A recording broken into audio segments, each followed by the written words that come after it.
Inscreva-se no canal Linha de Divisa, deixe seus comentários e acione as notificações. Oi, Aldo, como vai? Tudo bem? Tudo bem, Deodato? Tudo Boa tarde. Boa tarde, tudo tranquilo. Eu tenho algumas perguntas para te fazer, mais por curiosidade. Uhum. Nós vamos conversar hoje sobre o epiteto, mas eu quero fazer algumas outras perguntas fora do universo do epiteto. Me fala uma coisa, Aldo. Eu tenho conversado com algumas pessoas que desconhecem o estoicismo em profundidade, e eu tenho percebido que a maior parte dessas pessoas que não estudam estoicismo tem uma visão, uma leitura equivocada.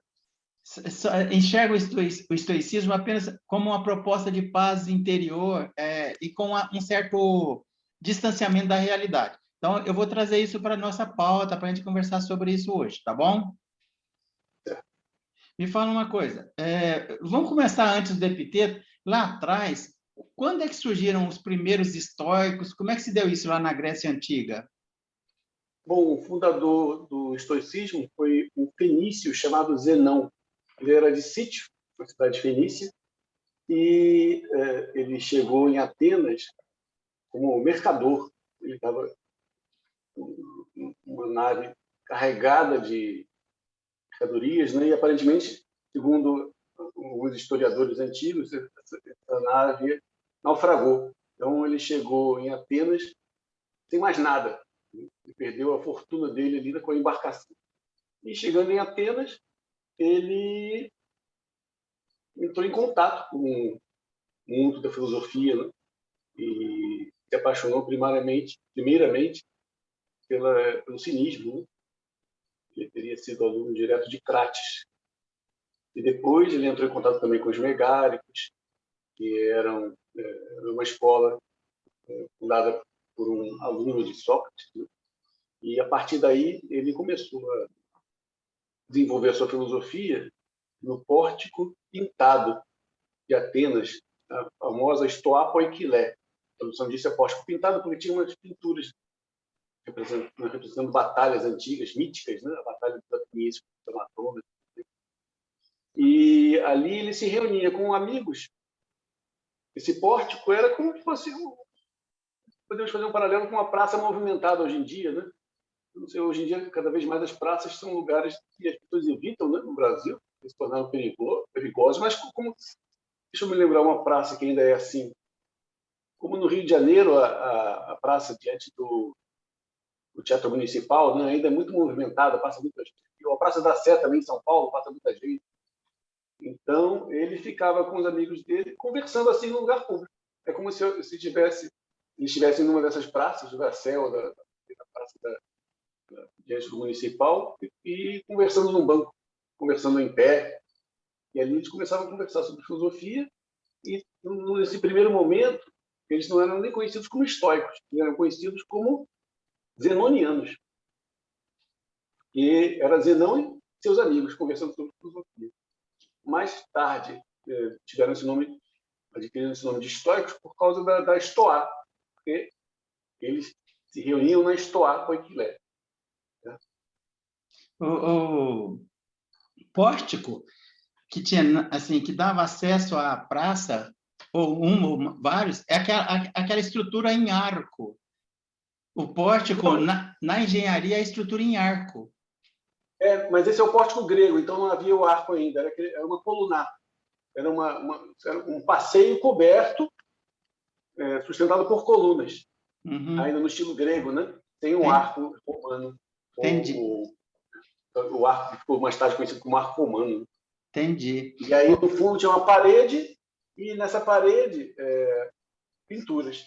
Inclusive, um desses pórticos foi reconstruído lá em Atenas, que eu tive o privilégio de visitar, né? Lá na Ágora ateniense. Eu ia te perguntar se você foi a visitar Atenas uma vez ou algumas vezes, porque... Eu tive esse privilégio, graças a esse projeto da Inglaterra, né, que financiaram uma viagem exatamente para participar do Stoicon em Atenas, alguns anos atrás. E aí eu estava lá com o meu amigo, o Germano Martinelli, que também é um aficionado, seguidor do estoicismo, e ele conhecia já a cidade, e aí ele me apresentou uma série desses lugares. Se eu estivesse sozinho, eu não conseguiria, porque eram poucos dias, 2, 3 dias, né? E eu não saberia nem me locomover. Ainda mais porque é tudo em grego, né? Eu sei um pouco de grego antigo, que não é o grego que eles falam hoje. O grego que eles falam hoje é diferente. Inclusive, eu vi lá uma coisa impressionante. Era uma tradução do epiteto bilíngue, para grego antigo e grego contemporâneo. Uhum. E aí eu visitei, inclusive, nós almoçamos do lado das ruínas da Stoa Poikilé. Existem as ruínas, não foram ainda totalmente escavadas, tem só os escombros lá. Acho que futuramente eles vão investir ali numa escavação, numa recuperação. Né? Mas na Ágora ateniense tem um pórtico totalmente recuperado, que eles construíram, muito bonito. E aí você tem a noção perfeita do que era um pórtico da antiguidade. Legal. Ô, Aldo, e dá para ter um certo estranhamento? Não fico imaginando um pesquisador de filosofia, ao entrar em Atenas e transitar por ali, deve, de certa forma, se não tiver um estranhamento, é tomado por algum tipo de emoção, né? Não? Não, então, rapaz, eu contei isso há muitos anos, eu contei isso numa entrevista que eu concedi para a Arcai, fundada pelo Gabriele Cornélio, da Arcai de Brasília. Há muitos e muitos anos, lá nos anos 2000, quando eu entrei em contato com o Epiteto, tive um sonho. Eu estava em Atenas. Veja só que interessante. E aí eu olhei para o céu e eu era um padeiro em Atenas. Então era muito cedo, tipo 5 da manhã, estava alvorada, né? E eu estava preparando os pães e servindo os pães em cestos, colocando os pães em cestos na frente da padaria. E o dia estava começando. Aí eu acordei, sabe aqueles sonhos vívidos, né? Sonhos que parecem reais, né? Eu acordei, eu imediatamente entendi o significado. O significado que eu entendi é que havia na filosofia grega alimento fresco, né? Alimento para as pessoas. E aquele alimento era o manual de Epiteto, né? A obra de Epiteto. Então, eu comecei a trabalhar nisso por causa disso. E, impressionantemente, quando eu cheguei em Atenas, era o mesmo lugar, entendeu? Era o mesmo céu, eu me senti em casa, por assim dizer. Me senti em casa. Quando a gente vai visitar o Párteno, né? Você sabe, cada cidade tem uma luminosidade específica no céu, né? E por alguma coincidência, ou não vou tentar explicar, né, mas no sonho, a experiência que eu tive de Atenas coincidiu com a experiência que eu tive na Atenas atual, sobretudo nos lugares históricos, né? Subindo o Párteno, visitando ali as ruínas da biblioteca de Adriano e tantas outras coisas lindas. Né? Entendi. Interessante. Ô, Aldo, me fala uma coisa. E como é que é essa relação do estoicismo com o ceticismo?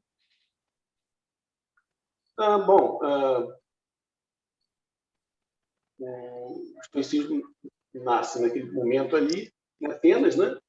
Final do século V, começo do século IV, e a academia platônica se transforma e não mais segue as doutrinas, por assim dizer, as doutrinas fortes de Platão, né? Sobre o mundo das ideias, mas se apega mais àquela parte aporética, que toca dos primeiros diálogos. Né?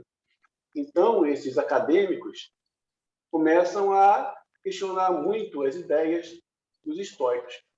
E aí nasce um embate entre Zenão e esses acadêmicos, depois Cleantes também, e a Crisipo, que vai, por assim dizer, refundar o estoicismo. Ele vai defender as doutrinas estoicas dos ataques dos acadêmicos. Né? E esse diálogo com os acadêmicos vai prosseguir ao longo da antiguidade toda. O Epiteto fala sobre eles. Havia muita interação. Então, por exemplo, a questão do telos, que é o fim para os estoicos, né? No caso, é seguir a natureza. Né? Então, o Zenão de Sítio vai dizer que o fim é viver de modo homologômenos, quer dizer, com uma razão constante, conformemente à razão. Né? Aí depois, o cliente vai adicionar viver conformemente seguindo a natureza, né? Depois, eles vão desenvolvendo, eles vão reformulando esse princípio de diversas maneiras. Depois tem Diós da Babilônia, Típatro, Posidônio, e Epiteto também tem a sua versão, justamente através desse diálogo com os céticos. Tá? Então, foi um diálogo muito frutífero e fez com que os estoicos aprofundassem seus conceitos. É uma coisa que eu tenho desenvolvido, né, com o projeto Lógica Viva, do Marcos Silva, da Federal de Recife, é um projeto de lógica. Eu tenho feito uns videozinhos curtos falando sobre isso. E hoje em dia as pessoas acham que apareceu uma contradição naquele discurso, então joga tudo fora, não vale mais nada, né? Tem uma inconsistência, joga fora. Não é isso, né? Essa não era a mentalidade dos antigos. Porque Sócrates, quando diz que a gente tem que livrar a alma das nossas contradições, ele está afirmando, né, tacitamente, que a nossa alma é cheia de contradições. Né? Então, a contradição é inerente à condição humana. Inerente à condição humana. A alma humana vai ser sempre eivada de contradições. Não há como... A gente pode diminuir, pode melhorar, mas não há como evitar que as coisas sejam dessa maneira. Né? Então, a contradição, na verdade, é um momento para você aprender. É uma oportunidade de aprendizado. Então, não existe isso. Vi uma contradição, vi uma inconsistência, vi um problema na filosofia estoica, então vou refutá-la. Não existe essa refutação. Não existe, porque não há teoria humana que não comporte problemas. Aldo, você participa do coletivo Lógica Viva? Exatamente. Você assistiu a entrevista que eu fiz com... Como é que é o nome dele? É Marx? Marcos Silva? Eu fiz, não sei, eu fiz uma entrevista com um pesquisador que faz parte do Lógica Viva. Um carioca que mora em Recife. É ele mesmo, é o Marcos Silva. Eu não vi essa entrevista, não. Depois eu mando o link para você. Eu fiz uma, entre aspas, ele é muito sério, né? Ele é sério. Isso, Eu fiz uma pequena brincadeira, fiquei com receio dele ficar bravo. Mas, assim, a esposa dele trabalha com yoga. E tinha... Os dois, ele também. E no fundo dele, assim, lá no fundo tinha uma pintura, alguma coisa ligada a yoga. Aí eu perguntei para ele se tinha lógica na yoga. E aí é legal, ele falou assim, depende da perspectiva que cada um olha, a lógica sim. E aí a gente conversou um pouquinho. Ele é muito gente boa, eu gostei demais dele.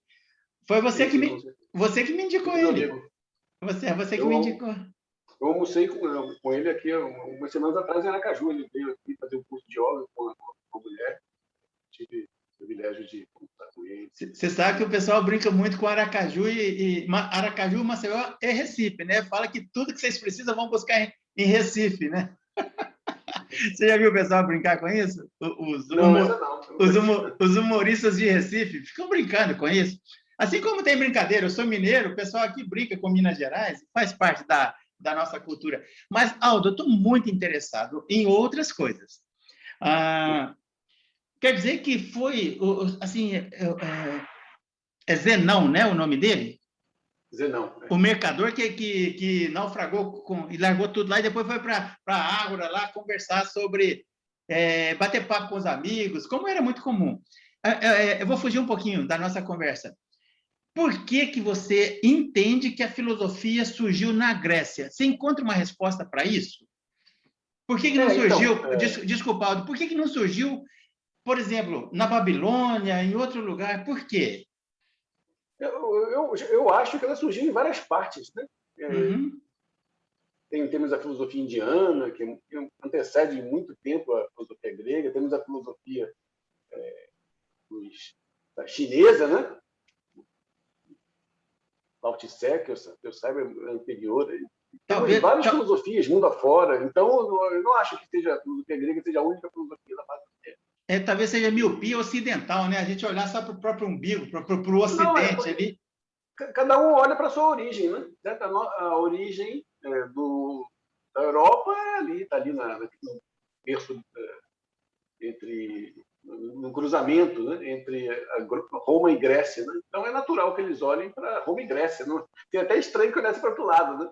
Então é de se esperar. Assim como os chineses olham como para a origem do seu pensamento, né? Confúcio, Lao Tse, os indianos, para todos aqueles pensadores originários que eles têm, por aí vai. Eu acho que isso é uma coisa normal, não é? Seria estranho se fosse de outra maneira, né? Obviamente, com o desenvolvimento das sociedades, né? Com o cosmopolitismo, com a intensificação do comércio entre as nações, aí nós passamos a conhecer também os textos originários de outras culturas, né? Então, aí a gente tem uma oportunidade de enriquecer e compreender que a nossa atividade filosófica, entre outras atividades, como a música, a poesia, etc., é uma entre outras. Não está acima das outras, não é superior às outras. Né? A gente pode desenvolver a nossa e respeitando as demais, né? E até incentivando as demais. Uma filosofia, como diz lá, tinha uma escola de samba do Rio que dizia isso, né? Que não quer dizer que a nossa escola não quer ser melhor que ninguém, mas só quer mostrar que faz samba também. Eu esqueci, é uma letra de um samba. Legal, legal. Então, é uma entre outras. Né? Ok, tá bom.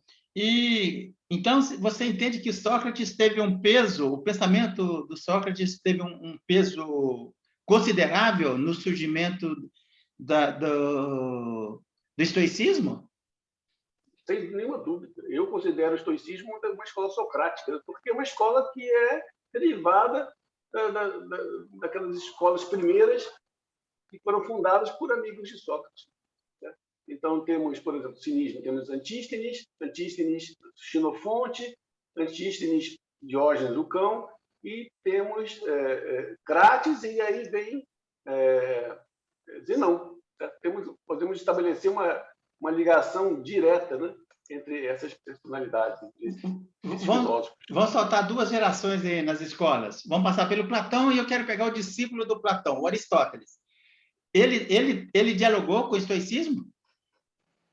Eu acho que o Aristóteles é um pouco anterior, né? Ele falou sobre os cínicos, mas eu não me lembro dele. Eu acho que o estoicismo surge depois de Aristóteles, né?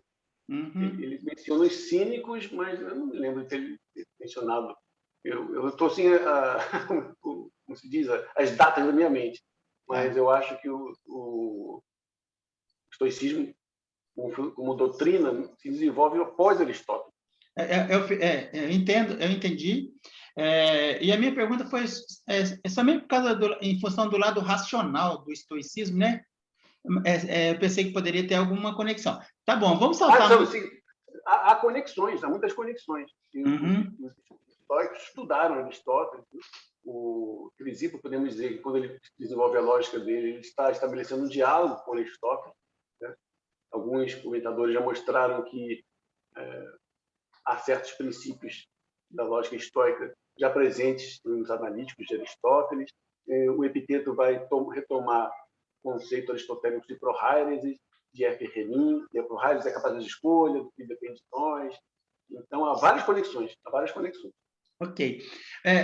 Tem muitos amigos aí, inclusive que você me indicou, a maior parte deles, que eu já estou agendando, estou conversando, que quando eles falam do Epiteto, eles falam como se fosse uma pontinha só pequena do estoicismo. Eu imaginei que você ia ficar bravo com isso. Fala um pouquinho do Epiteto. Ele já, ele nasceu já no século I, não é isso? Isso. O Epiteto é muito pouco conhecido, agora mesmo um pouco mais, né? Mas até a gente começar o nosso trabalho traduzindo, difundindo, era muito pouco conhecido por razões religiosas. Né? Ele sofreu voto de silêncio do Vaticano lá no século XVI. E, graças a isso, ficamos séculos e séculos e séculos sem traduções. Essa informação por que o Vaticano se voltou contra o Epiteto? No século XVI, é isso? Isso. O Epiteto foi resgatado pelo próprio Vaticano. Chegou um bispo de Bizâncio estava sendo destruída, né? Caiu diante do Império Turco Otomano em 1534, se não me engano, acho que é essa data. E vários intelectuais bizantinos fugiram para a Itália. E, entre eles, um cardeal Bessarion, que era um grande intelectual platônico, que trouxe consigo tesouros, né, culturais de Bizâncio, vários códices e tudo mais. Esses códigos, inclusive, até hoje constituem o núcleo da Biblioteca Marciana em Veneza, que existem até hoje. Entre esses códigos, tínhamos o Manual de Epiteto. E aí ele encomendou uma tradução para o latim do Manual de Epiteto para um padre chamado Nicolò Perotto. E essa tradução está disponível até hoje. Só que, com o passar do tempo, o pessoal da Reforma começou a gostar de epiteto. E aí o pessoal da Reforma adotou o epiteto. Porque, de fato, o epiteto fala muito de liberdade, das tiranias e por aí. E o pessoal da Reforma via o Vaticano, especialmente a ortodoxia do Vaticano, como uma coisa tirânica, né? A questão da teologia e tudo mais. Você está falando uma coisa muito interessante.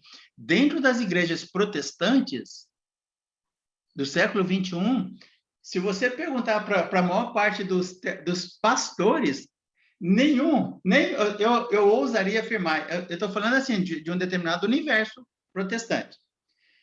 Batista, por exemplo, provavelmente quase nenhum deles ouviu falar de epiteto. Quase nenhum. Assim, quase nenhum sabe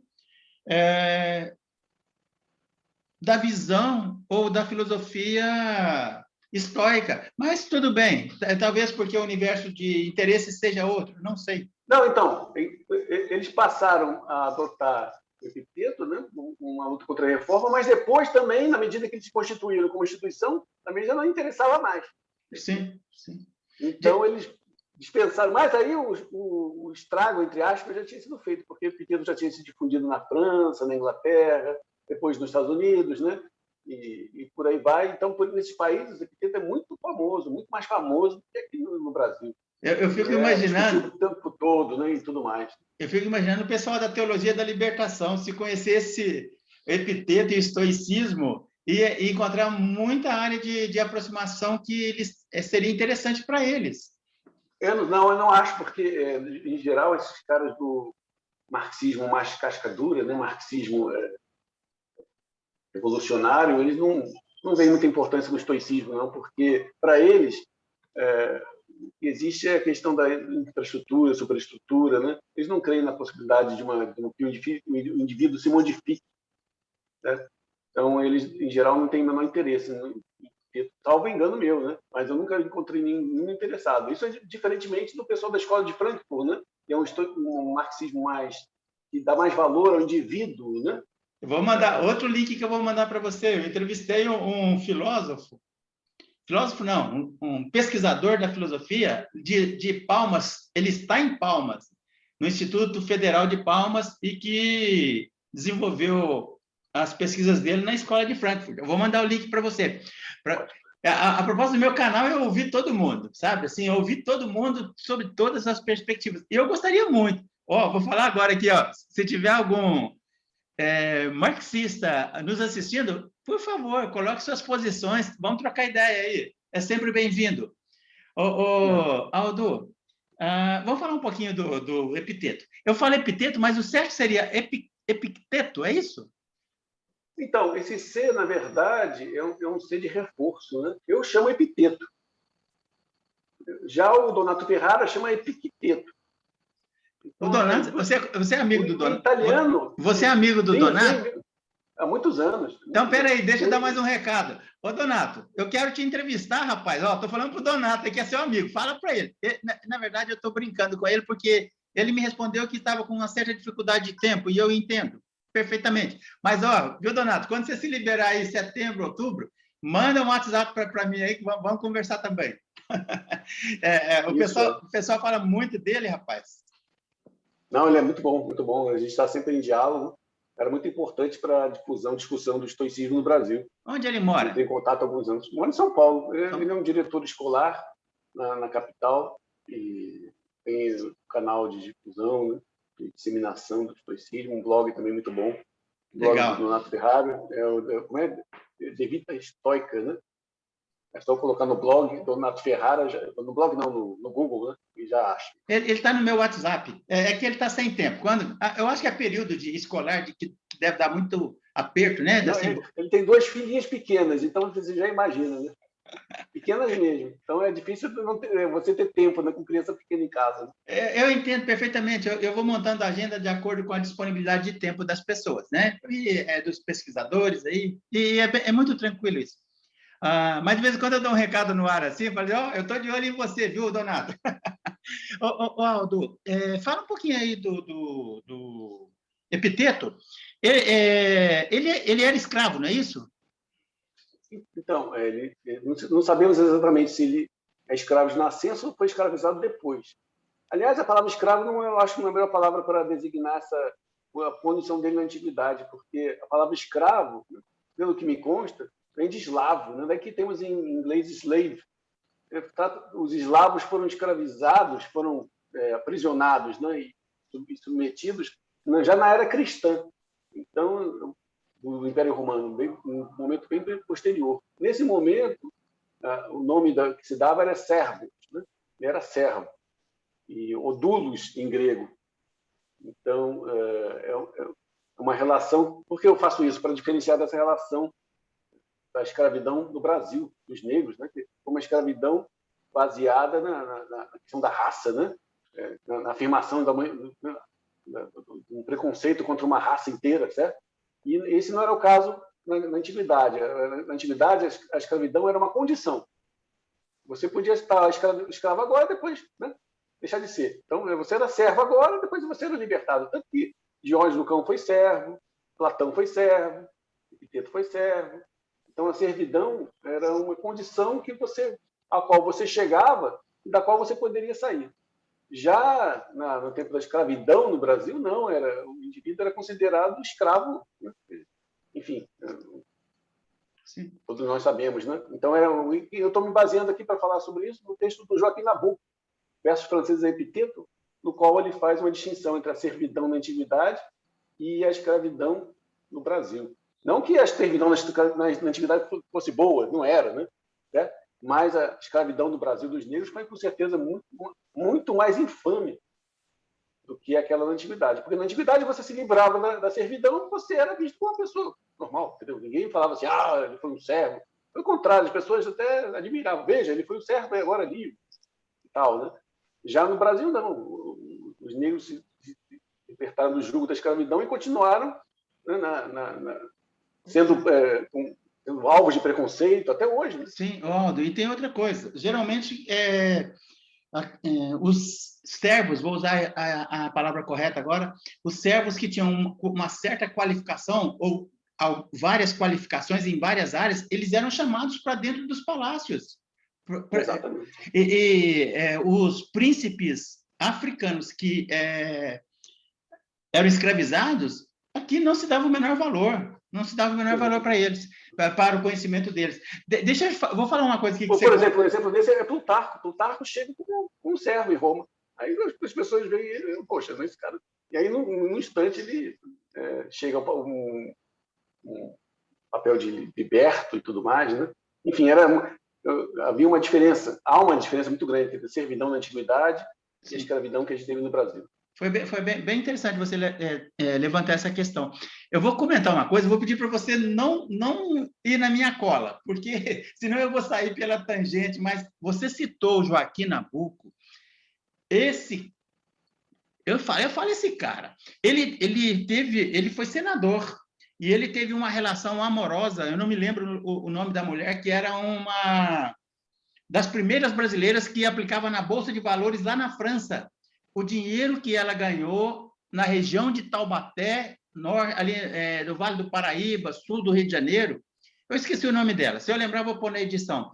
E eles tiveram uma relação amorosa durante muitos anos, com uma diferença muito acentuada sob o ponto de vista econômico. Ela tinha muito dinheiro e ela gostava muito dele. E, em função disso, nunca vieram a se casar. E é uma verdadeira história de amor lindíssima e quase que trágica. E o Joaquim Nabuco foi um sujeito fantástico. Pouco se fala dele. Mas vamos voltar aqui, senão a gente vai sair do Epiteto. Qual que é? E o filósofo preferido do Joaquim Nabuco era Epiteto. Olha só. Eu descobri isso estudando, lendo o Joaquim Nabuco, né? E eu descobri esse texto que nós publicamos na Prometeus, depois me pede o link que eu te mando, Versos Franceses e Epiteto.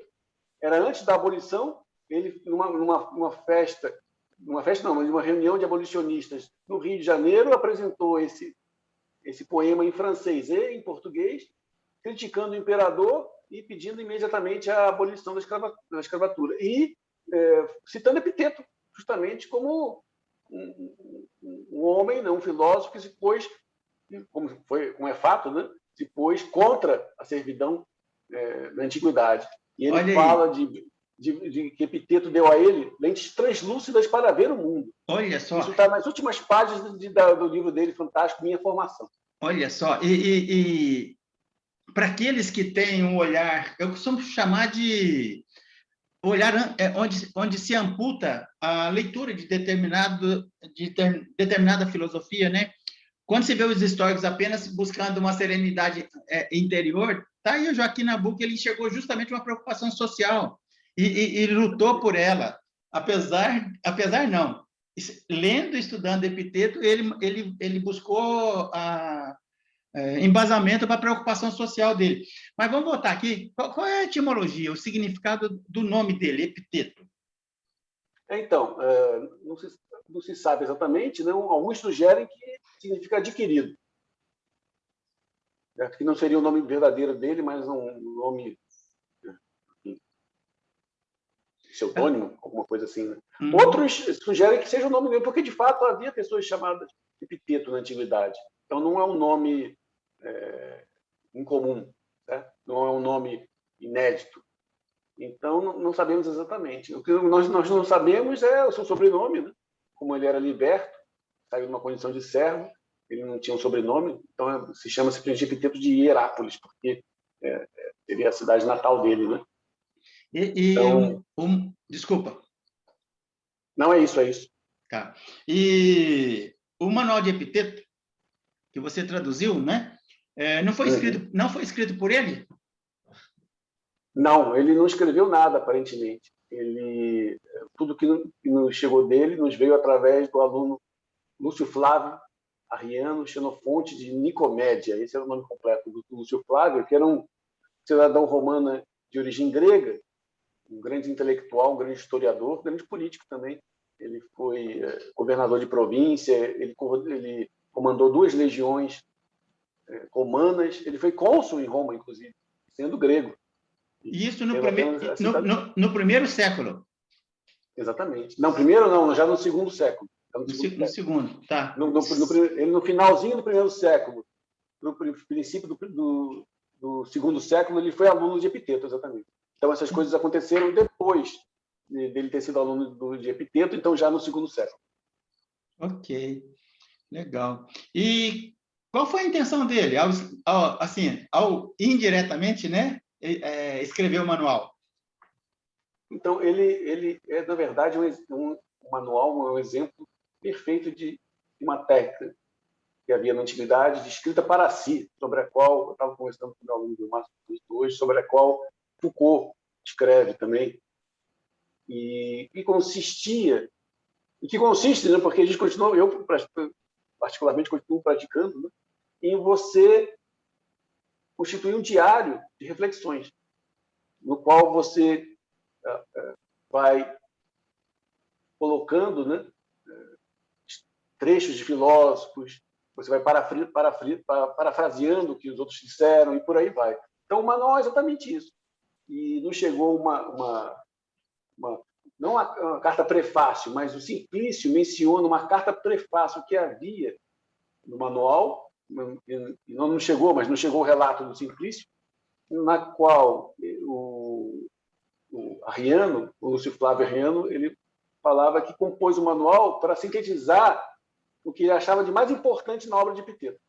Então, ele transcreveu as diatribes, provavelmente por meio de taquigrafia, e compôs o manual sintetizando aquilo que ele achava mais importante na obra epitetiana.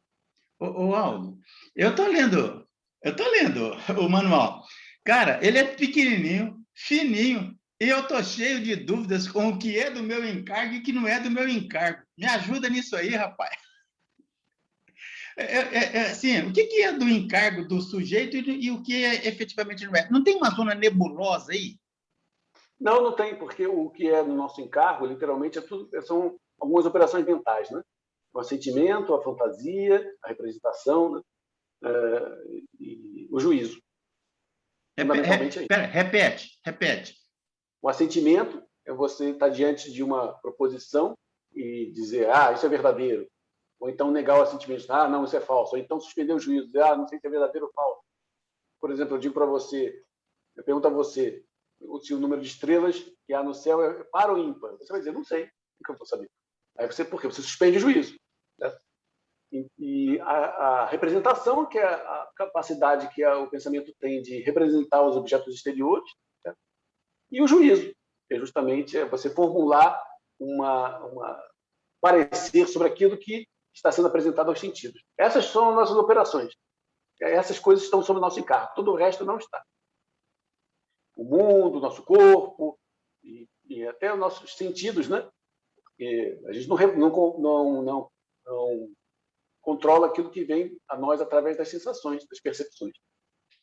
A gente simplesmente vê essas coisas, ou cheira, ou percebe, ou toca. Né? Eles não têm controle sobre isso. Fala um pouquinho, mas a gente tem controle sobre o juízo que a gente faz disso. Certo. Fala um pouquinho sobre essa busca de estabilidade interior a partir de ações que eu posso ter e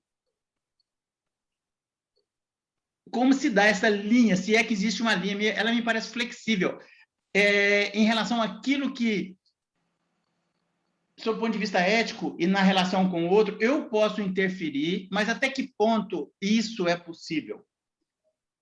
Certo. Então, eu digo que há 3 níveis, né, de interação com o mundo. O primeiro é o subjetivo. Isso aqui já não é epiteto, isso aqui já é uma síntese que eu faço a partir de epiteto. O primeiro é o subjetivo, você dentro da sua cabeça, refletindo sobre os seus pensamentos. Tá? Depois vem o nível objetivo, você e as coisas exteriores da natureza, em geral. Né? As árvores, do mar e tudo que for. Você interage com eles de acordo com as leis da física. As coisas não vão se submeter ao seu pensamento. Não vou olhar para um carro e falar assim, carro, viole a lei da gravidade, flutue. Não vai acontecer. Ele segue a lei da física. Eu vou interagir com ele de acordo com as leis da física também. E depois temos o nível intersubjetivo, que é a nossa relação com os outros humanos. Nesse nível, embora não esteja sob o meu encargo, sob o meu controle, determinar a mente do outro, está sob o meu controle, né? Tentar persuadi-lo disso ou daquilo. Né? Então, exatamente, a intersubjetividade é o campo da política, certo? É o campo da ética.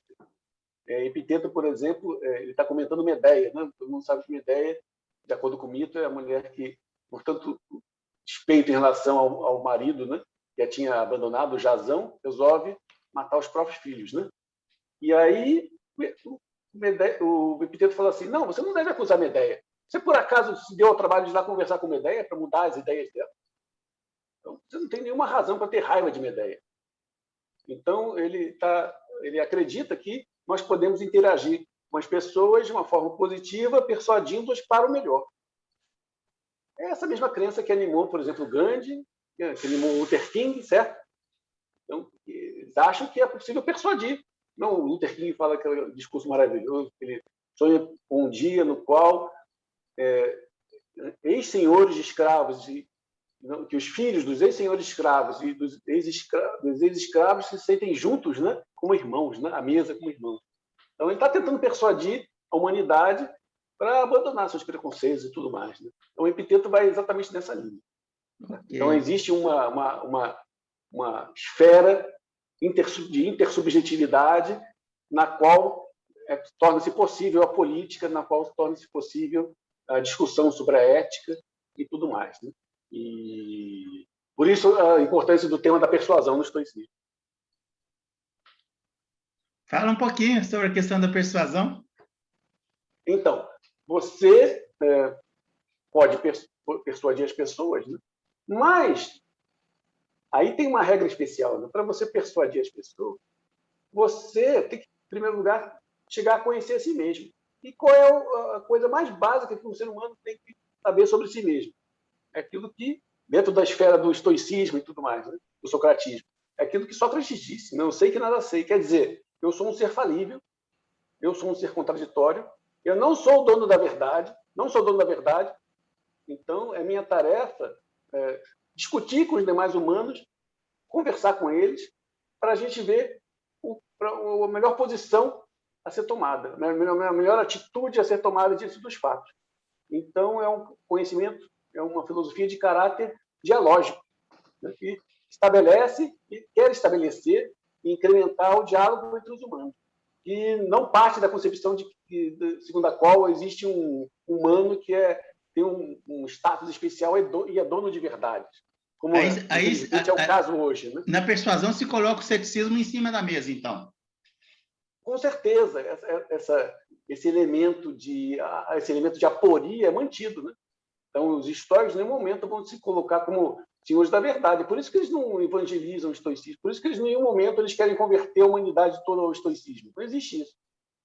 Pelo contrário, eles dizem, não, o estoicismo é uma filosofia para certas pessoas. Outras pessoas, melhor que sejam epicuristas, e por aí vai. Há diferenças entre as pessoas. E as pessoas seguem diferentes coisas. Com a mesma forma que há diferentes culturas e as pessoas seguem os diferentes costumes. Não precisamos unificar os costumes. Você se considera um estoico? Poxa, rapaz, isso é uma questão que vai e vem, né? Eu, há um tempo atrás, né, eu tinha chegado à conclusão que eu não deveria me chamar estoico, né? Justamente por causa dessa profissão de ignorância. Mas aí eu estava traduzindo, vai ser publicado aí nos próximos tempos, uma tradução que eu fiz diretamente do latim, da brevidade da vida do Sêneca. E aí eu terminei a tradução, mandei para um aluno meu fazer uma revisão, que é o Joelson Nascimento, né? E aí o Joelson falou assim, poxa, aqui está uma resposta à sua pergunta, né? E você perguntou se a gente pode se chamar de estoico. O Sêneca está dizendo que sim. E aí eu falei, como assim, Joelson? Veja como são as coisas. Você lê, você traduz, mas aí você não conseguiu ainda captar a mensagem, né? Aí o seu aluno vem e explica para você. Aí tem uma passagem de Sêneca que diz o seguinte, que muitos dizem que não nos é permitido escolher nossos pais. Mas, na verdade, porque nós podemos nos filiar às melhores famílias dos filósofos. Então, nós podemos nos filiar às famílias dos filósofos. Então, nessa perspectiva, né, você se filiar à família dos filósofos, você pode se chamar o que você quiser.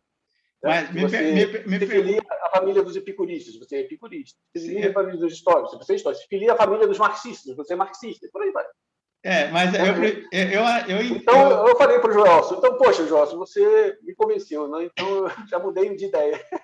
Inclusive, ele escreveu um texto sobre isso, né? E vamos publicar proximamente naquele jornal, aquela revista eletrônica lá, Quarta, né? Legal. Agora, esse jogo que é legal, né? Você vai mudando de ideia. Sim. Porque a verdade é uma coisa que você vai construindo. Não é uma coisa que você esbarra nela e descobre. E depois que você tem que impor nas demais pessoas. Não é isso. A verdade do caráter humano, por isso que a minha tese de mestrado tinha como nome Arquitetura Socrática de Viver. É uma arquitetura de viver. Você vai construindo a sua vida, você vai construindo essas verdades ideais. Não são verdades como as pessoas imaginam, que é algo que você esbarra e não precisa mais pensar, não precisa mais nada, né? Só seguir. Não existe isso em termos de humanidade. Os socráticos. Né? Não, é muito legal. É bem interessante. Aldo, a gente já deu um salto. A gente pegou lá desde o Zenão, né? Sócrates, Zenão ali e tal, saltou para o século I, século II. Vamos voar aí até século XIX. Século XIX, 1900, 1800, século XIX. Vamos falar um pouquinho do Nietzsche. O Nietzsche, eu quero que você defenda, porque tem gente que discorda de você, viu? O Nietzsche, ele tinha uma visão, sob a perspectiva do amor fati, estoica. Então, ele tem dois momentos. Né? Tem um momento em que ele é estoico, inclusive admira Epiteto, e tem outro momento que ele já se coloca contra o estoicismo, um momento posterior. Mas, na minha compreensão, ele está reagindo não ao estoicismo tal como ele era na antiguidade, mas a imagem que se fazia do estoicismo no tempo dele. Que ainda Deodato, a imagem que muitos fazem do estoicismo hoje, que é uma filosofia que leva a pessoa à imobilidade. à inação. Ele leva a pessoa à alienação em relação aos fatos políticos e tudo mais. Que é uma posição totalmente falsa, porque basta ver os estoicos, como eles arranjavam encrenca, né? Política. Epiteto, exilado por Domiciano. Sêneca, condenado à morte por Nero. Musônio Rufo, professor de Epiteto, exilado 3 vezes, pelo menos. E por aí vai.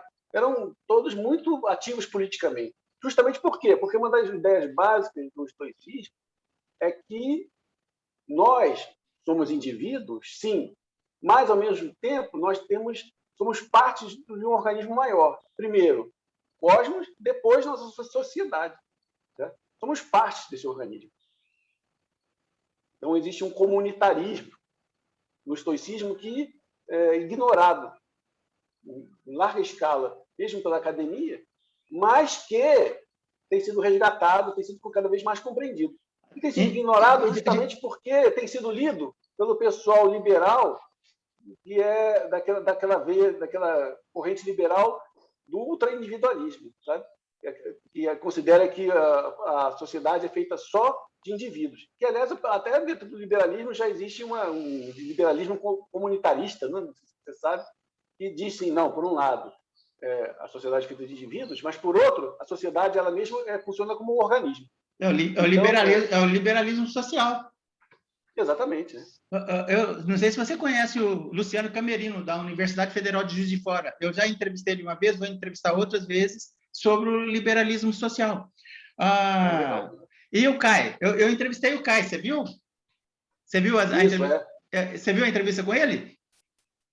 Não, essa eu não vi ainda, não. Eu entrevistei, e eu fiquei surpreso, assim, ao longo do papo com ele. Ele está lá em Lisboa. Quando ele falou que nunca veio ao Brasil, eu falei, rapaz, alguém precisa trazer você para cá um dia, quando passar.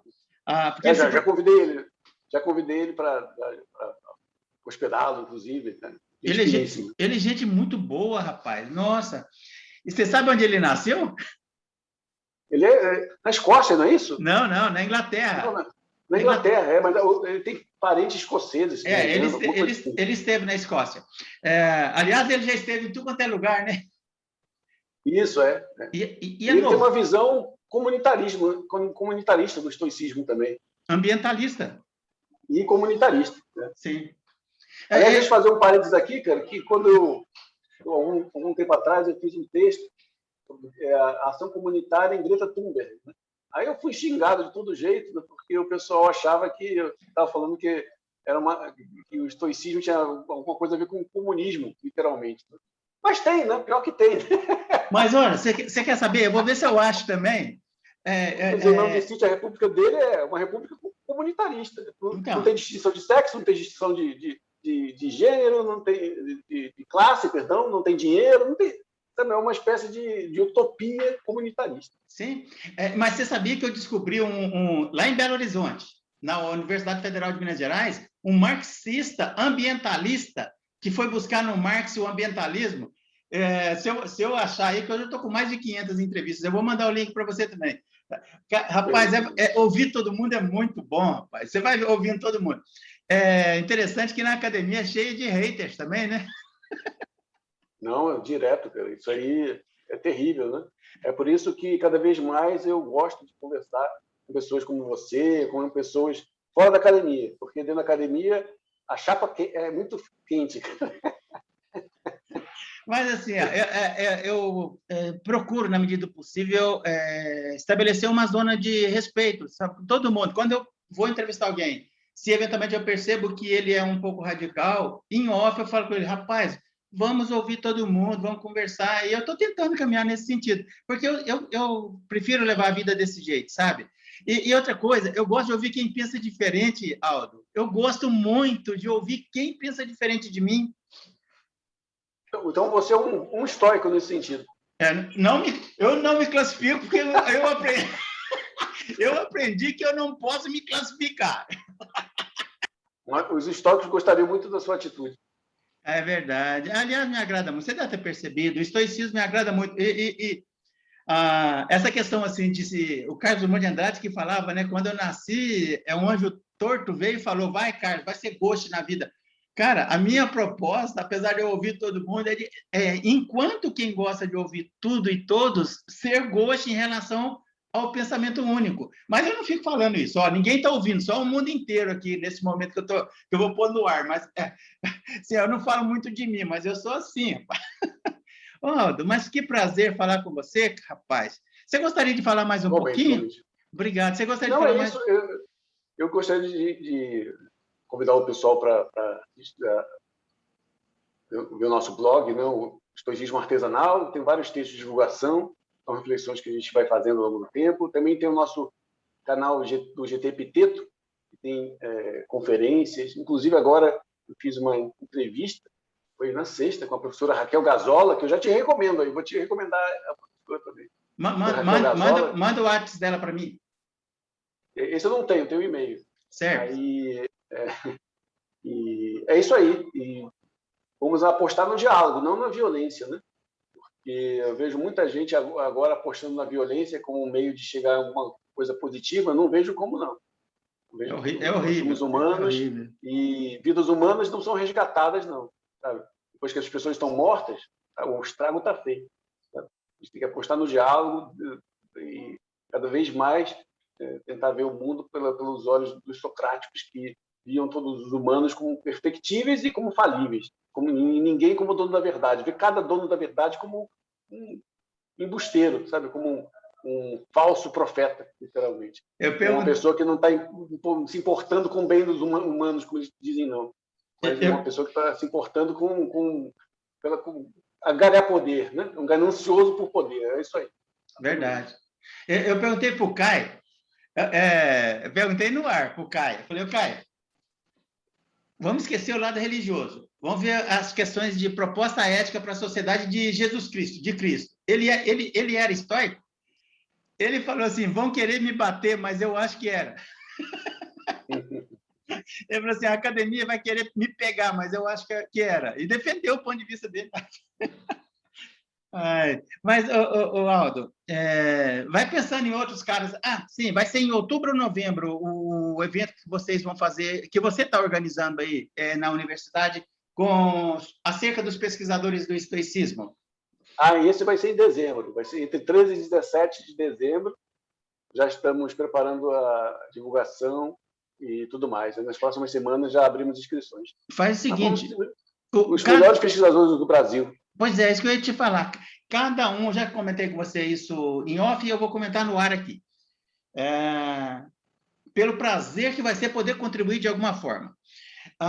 Cada um dos palestrantes fala para eles, olha, você vai conversar, convida, durante 10 minutos para falar sobre o que você vai falar no evento, para divulgar o evento no meu canal. Então, aí você já fala com ele, já passa o meu WhatsApp, passo dele, e eu marco com ele um papo de 10 minutos, só para deixar assim, um gostinho do que ele vai falar em dezembro. Tá combinado? Vamos fazer isso, galera? Perfeito. Obrigado aí pela divulgação, pelo apoio. Tá, joia. Aldo, um abração. Vamos voltar a falar mais vezes. Você falou sobre a tua pesquisa de mestrado. Eu não vou falar dela agora, mas no futuro eu quero conversar sobre. Tá certo. Um abraço para vocês todos aí. Obrigado pela oportunidade de conversar. Um abração. Obrigado. A gente volta a se falar. Tchau. Inscreva-se no canal Linha de Divisa, deixe seus comentários e acione as notificações.